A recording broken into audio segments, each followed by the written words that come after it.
Bienvenidos, bienvenidas y bienvenides, como tú te sientas más bienvenido, a este canal llamado Sindel Flow, donde juntos exploramos nuestro flow más auténtico y natural. Bueno, en realidad estoy grabando este episodio el mismo día porque nada, estoy inspirada y quiero aprovechar esta luna llena en Leo a todo lo que da. Y puede ser que lo esté publicando en diferentes fechas o no sé. Vamos a ver, lo que sé es que estoy entusiasmada y quiero aprovechar este rush de energía que no suelo tener porque no tengo mucho fuego en mi carta. Y bueno, yo quiero que a medida que les vaya compartiendo este transitar por el camino del autoconocimiento eh, y de la astrología, en algún momento lleguen a entender esto que les acabo de decir de que no tengo nada de fuego en mi carta. Pero bueno, vamos paso a paso, baby steps. Y esto también es parte de por qué quise iniciar este canal, porque, o sea, la astrología es un lenguaje. Entonces, si tú no estás familiarizado con ese lenguaje, no vas a entender nada. La gente cree que la astrología es, no sé, una creencia, una religión, y lejos de eso. Es como decir japonés. Si tú no sabes japonés, tú no puedes decir que no existe el japonés, ¿ok? Eh, Primero aprende el japonés, aprende a descifrar los símbolos, a traducirlo, a conectarte con ellos, y después ahí sí puedes decir si crees o no en el japonés, si eso es que eso tiene sentido. Pero bueno, una de las cosas que me di cuenta en, en, en la cuenta de Instagram, con mi comunidad de Instagram, es que yo necesitaba, y eso también fue lo que detonó el comienzo de este canal, yo necesitaba guiar a esas personas que no saben nada, nada, nada, nada, nada, nada de astrología, y llevarlos del cero a poco ir acompañándolos en ese proceso de conocer la astrología. Entonces, en esa vuelta y en ese viaje de cómo hago y cuál va a ser ese recurso que les sirva, que les funcione, eh, porque repito, para mí es importante, si no te sirve, no me sirve. Entonces, dime si te sirve. Confírmamelo, por favor. Me di cuenta que, como también me di cuenta esto de valorar mi historia y mi experiencia, estaría lindo compartirles un poco de mi historia. Y como primer capítulo oficial, si le decimos capítulo, episodio, lo que sea que sean estos videos que voy a ir sacando, no sé cada cuánto, eh, sí me pareció importante mencionar cómo llegué yo al autoconocimiento. Y bueno, para eso necesitamos historia, muchachos. Necesitamos historia porque sin el origen es complicado. Bueno, por si no lo saben, mi nombre es Sindel Lorena Velázquez Hinojosa. Nací un 21 de febrero de 1990 a las 8:51 pm en Caracas, Venezuela. Y acá es importante eh, reflexionar si te sabes o no te sabes la hora de tu nacimiento, ¿no? Eso para mí fue importante. Yo se le había escuchado a mi mamá como que, no, tú naciste a 10 para las 9 de la noche. Y yo, ok. Pero como que no le prestaba mucha atención. Y la primera vez que me topé con cuestionarme si esa era realmente mi hora, dije, wow, no me sé mi hora, sí me la sé, ¿qué onda? Bueno, eso nada más como una reflexión.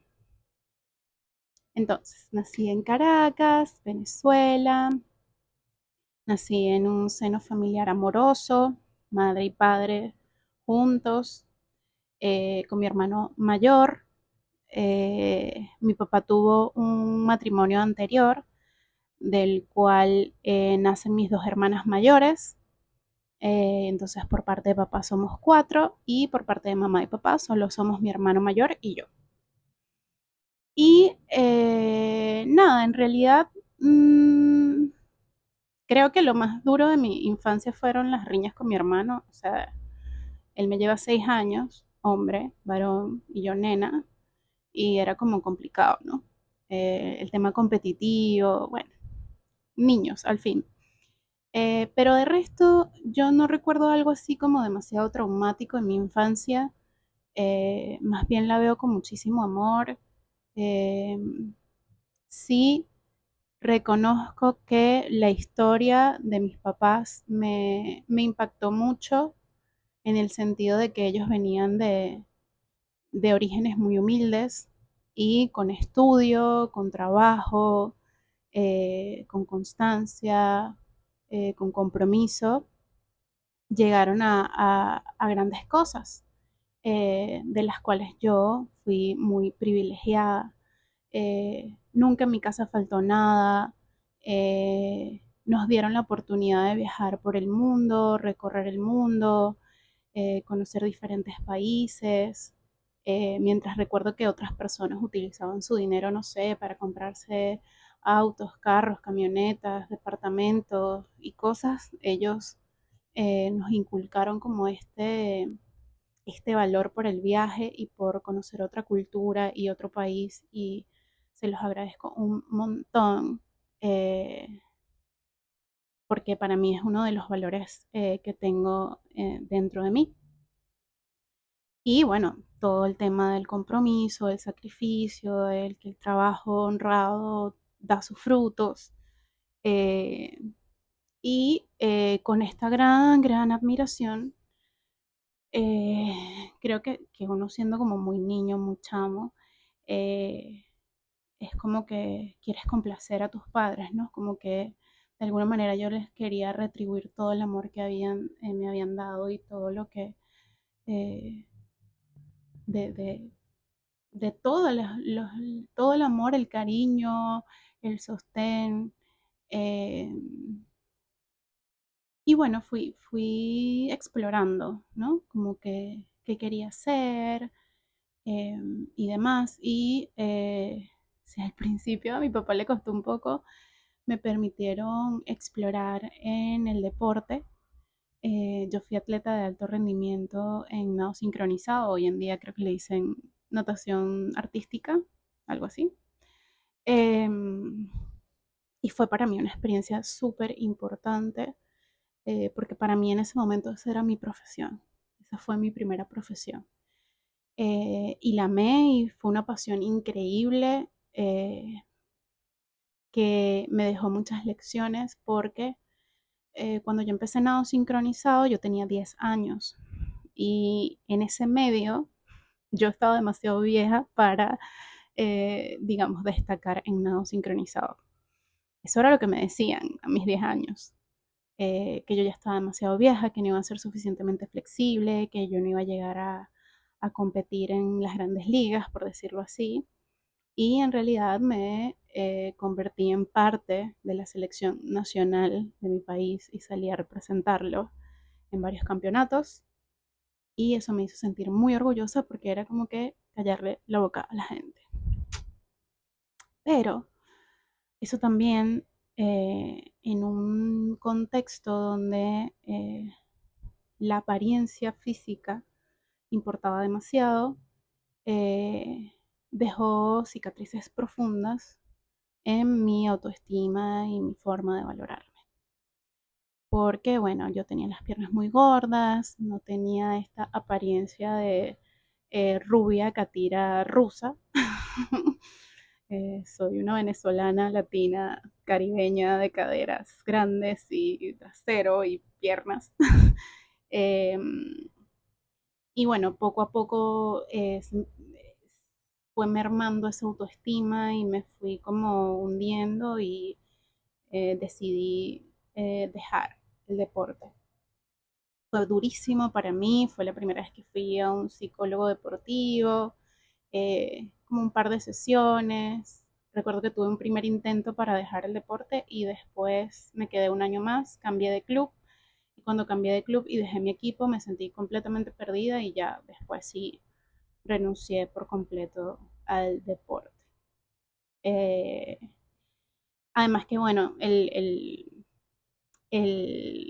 discurso externo era que yo nunca iba a vivir del deporte, que yo si me volvía entrenadora de nado sincronizado no lo iba a lograr, que entonces escuchando todas esas voces externas me fui mermando y fue mermando toda mi autoestima y mi autovalor y mi autoconfianza. Y esa voz externa empezó a tomar muchísima fuerza. Eh, Como voz externa, todas, ¿no? O sea, puede ser hasta de mi mamá por protección, de mi papá también por protección, del contexto cultural, familiar, social en el que estaba inmersa. Entonces, bueno, en este discurso, lo lógico y lo que correspondía era estudiar una carrera universitaria completa, ni siquiera terciaria, técnica, sino completa, eh, y bueno, uno saliendo de secundario a 17 años, elige la carrera que vas a hacer toda tu vida. Bueno, es un montón de presión. Y si bien yo había tenido una cercanía con una materia en secundario, en bachillerato de psicología, que me había llamado la atención, era como que de eso no vas a vivir, del arte no vas a vivir, eh, de ser empática no vas a vivir, y cada vez me fui volviendo más dura, más dura, más dura, ¿no? Eh, y al momento de elegir la carrera, elegí arquitectura. Arquitectura era para mí la única carrera que me permitía explorar diferentes ramas al mismo tiempo. Es decir, llegué a ver matemática, cálculos de estructura, o sea, como una parte bien de ingeniería, como también la parte del arte, ya sea por historia del arte, por la parte del diseño. Eh, entonces sentía que con todas sus materias podía tener una mezcla de mundos que para mí iban muy separados y arquitectura me daba esa unidad, o sea, crear un espacio en el que también había arte. Eh, pero, si les soy honesta, como cuarto semestre yo sabía que, esa no, que no me iba a dedicar a la arquitectura, pero yo tenía que cumplir con mi deber de sacar una carrera universitaria y lo logré, lo hice. Me gradué en el 2015. Recuerdo que entregué la tesis en febrero, en junio tuve mi título. Pero para ese entonces el contexto sociocultural político venezolano estaba bien, bien revuelto. Eh, yo participé de forma activa en las guarimbas. eh, no sé cómo le dicen en Argentina o en otros países, pero era de estos grupos de estudiantes en contra del gobierno que cerraba las calles, que prendía cauchos, que hacía reuniones de misa. O sea, en realidad yo participaba en un grupo bastante activo de la zona donde yo vivía, donde hacíamos actividades para las señoras de, no sé, vamos a hacer una misa con un rezo y llamamos al padre y no sé qué, cómo, o sea, queríamos mantener viva la calle en esa protesta, que eso fue en 2014. Y luego de que habían metido preso más de 300 chamos por estar en campamentos en plazas donde no estaban trancando calles ni nada, simplemente protestando, le decíamos a ellos los come flores, eh, porque eran como los más pacíficos y nosotros era como que de día hacemos cosas, pero de noche guarimba y vamos y armamos y prendemos y aunque yo nunca estuve expuesta al enfrentamiento con la Guardia Nacional, sí estuve en la parte estratégica y de movimiento y de conseguir recursos y demás. Eh, y bueno, cuando metieron preso a esos chamos y yo vi que ningún familiar de esos 300 chamos ni mamá, ni papá, ni tío, ni abuelo, ni primos, ni amigos, ni nadie de esos 300 chamos salió a la calle a protestar por esa represión injusta. Yo dije, ¿qué? Yo me voy de aquí. O sea, yo estoy poniendo aquí mi cuerpo y estoy dispuesta a morir, porque en ese momento de verdad les juro que sentí que estaba dispuesta a morir por defender la libertad de mi país. Y cuando yo vi eso, yo dije, no lo vale. Si ellos son los familiares y no están dispuestos a salir, ¿por qué voy a salir yo? Y bueno, fue un trancazo. Y eso, ese contexto, más que no me sentía ubicada como arquitecta y que esa era mi pasión ni nada, pero no tenía ni idea de cuál era mi pasión. Eh, Me hizo dura, me hizo ver la realidad con ojos de qué asco la realidad, qué asco es la vida, nada sirve, eh, nada, horrible. Pero decidí migrar por esta situación venezolana y también por querer buscar otros rumbos, porque a veces también en casa, por, digo yo, sobreprotegerme,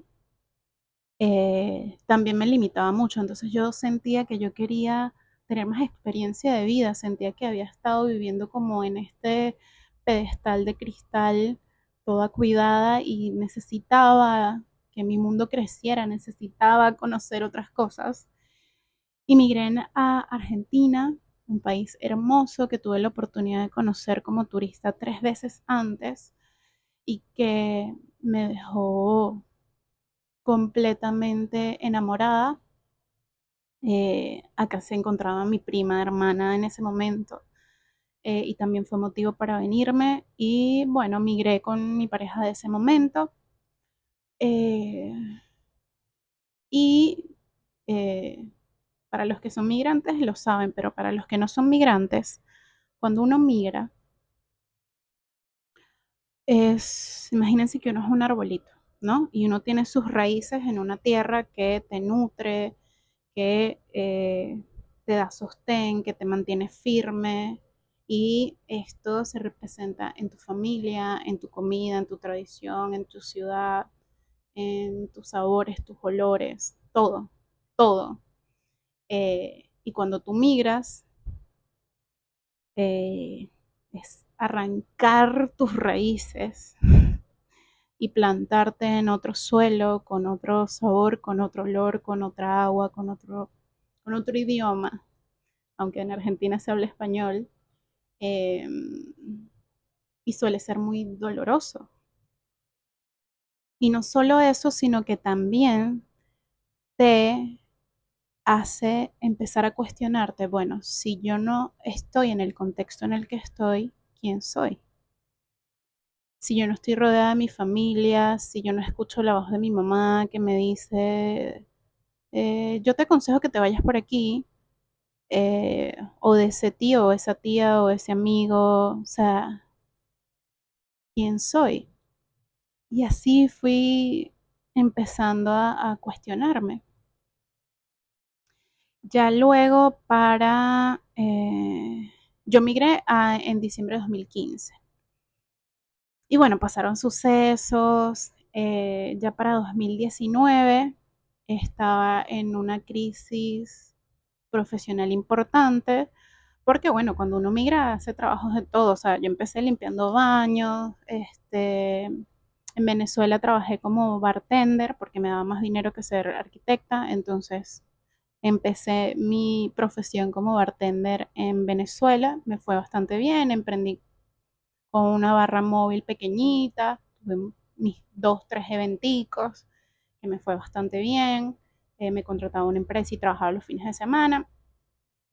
Y cuando llegué acá dije, bueno, soy bartender. Pero la vida nocturna es ruda. O sea, está bueno cuando uno va y festeja y la pasa bien. Pero cuando uno trabaja o sea, en la noche, llevas palo. Y dije, no, no es para mí. Y fui migrando dentro de la gastronomía con posiciones más diurnas. O sea, empecé por barismo, después fui moza, Y ahí en la gastronomía empecé a tener esta sensación de que a mí me gustaba servir. A mí me gustaba esto de que yo llegaba con un café y la gente como gracias. O sea, eso me gustaba mucho. Eh, y recuerdo que estaba trabajando en un restaurante pequeñito que tenía un horario buenísimo de lunes a viernes. Estaba empezando, era en la zona de tribunales. eh, y estaban ahí dos compañeras venezolanas también. Y el restaurante, bueno, no lo logró. Dijeron, vamos a cerrar, chicas, hay que despedirlas, los lamentamos mucho. Y las tres nos quedamos como, ¿what? ¿Qué hacemos? Y decidimos emprender con un negocio de donas. Eh, para mí es muy significativo porque fue un emprendimiento, creo que ha sido el emprendimiento que más tomó forma. eh, y lo amo. Eh, lo amo muchísimo, me dio muchísimos aprendizajes, eh, me permitió abrir mi mundo de posibilidades, pero a medida que iba avanzando en ese proyecto, sentía que tampoco era el camino para mí y decidí dejarlo.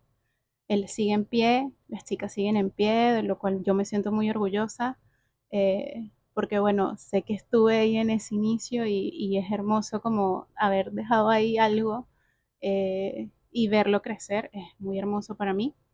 Pero sabía que no era para mí y que también, sabes, como que en ese momento necesitaba más recursos económicos, entonces empezar a buscar trabajo de nuevo.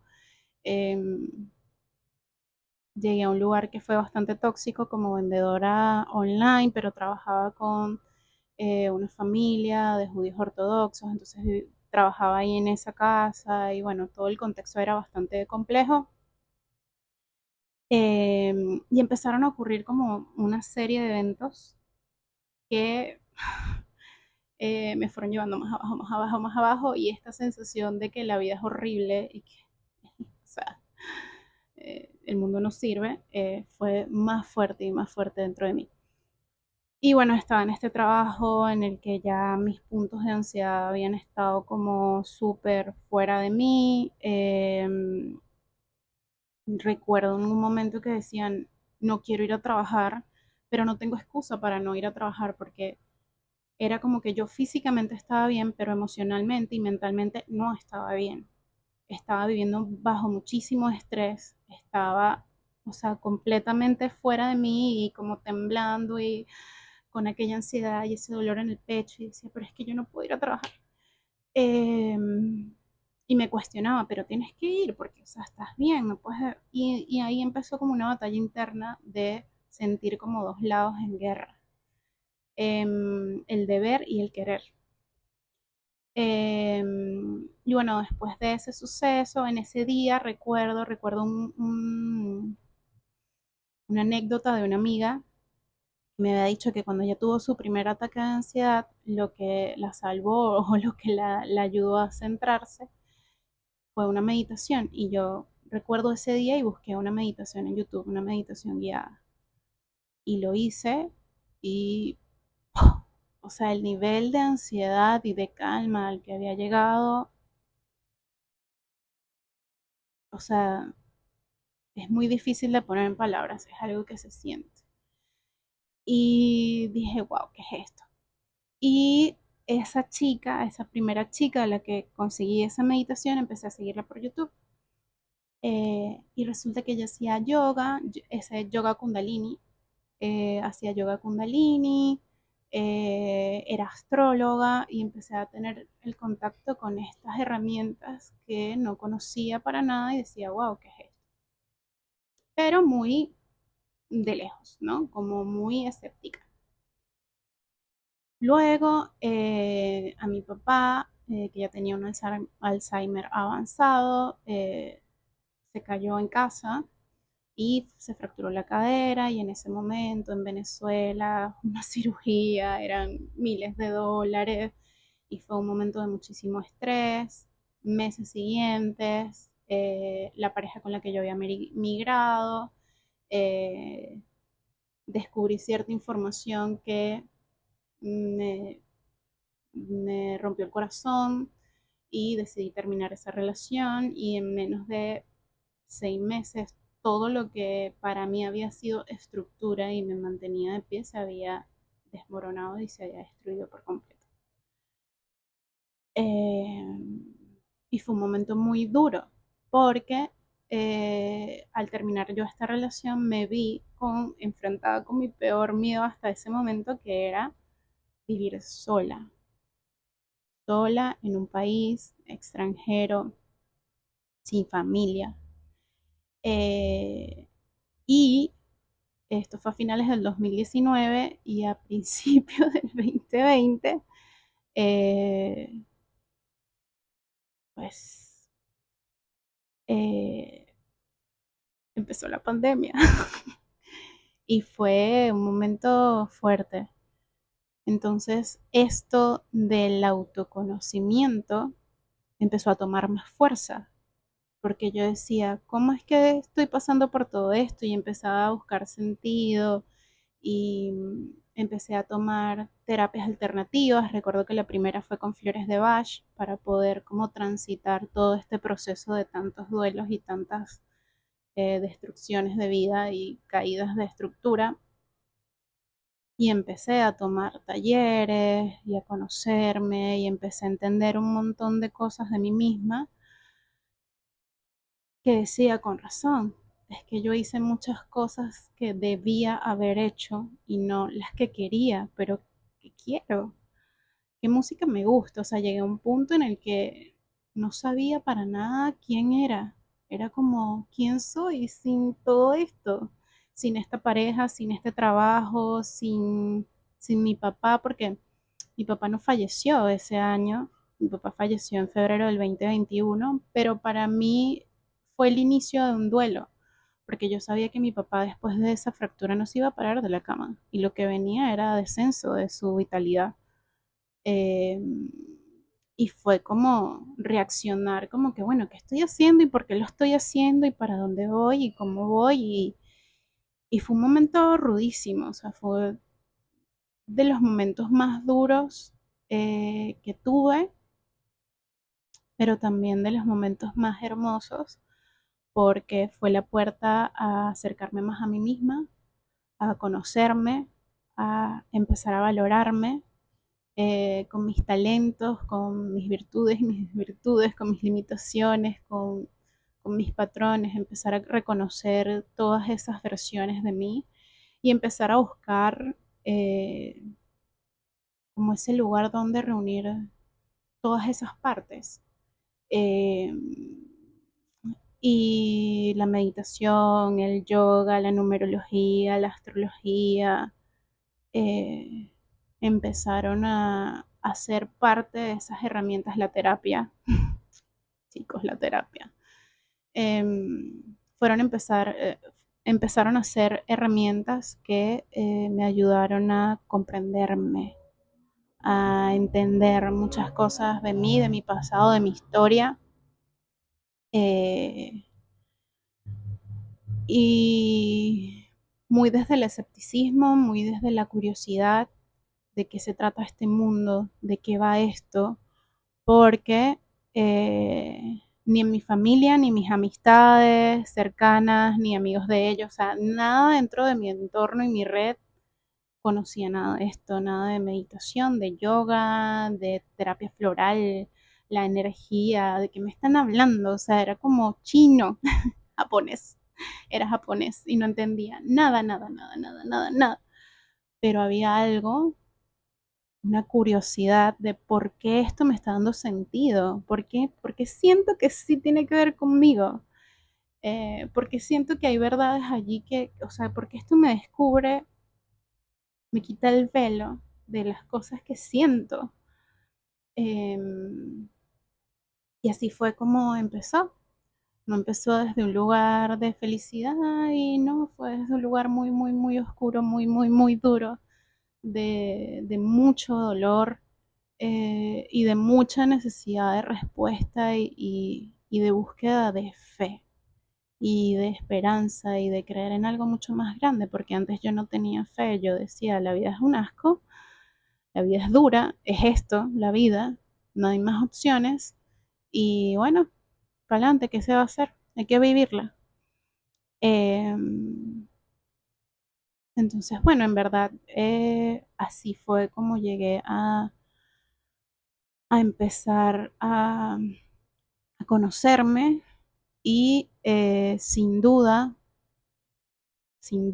el camino que más me ha llamado la atención y más me ha acompañado durante estos años, desde entonces, ha sido la astrología.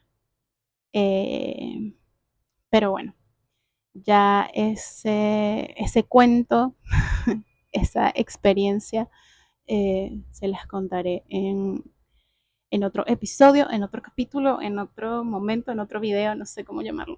Eh, pero bueno, espero que este les guste, que, que lo disfruten. Que bueno, déjenme en comentarios cómo fue su camino al autoconocimiento o no conocen nada de autoconocimiento y es sin el de que estás hablando, que es el autoconocimiento. Porque bueno, nada, yo creo que todos en pandemia nos acercamos al autoconocimiento, ¿no?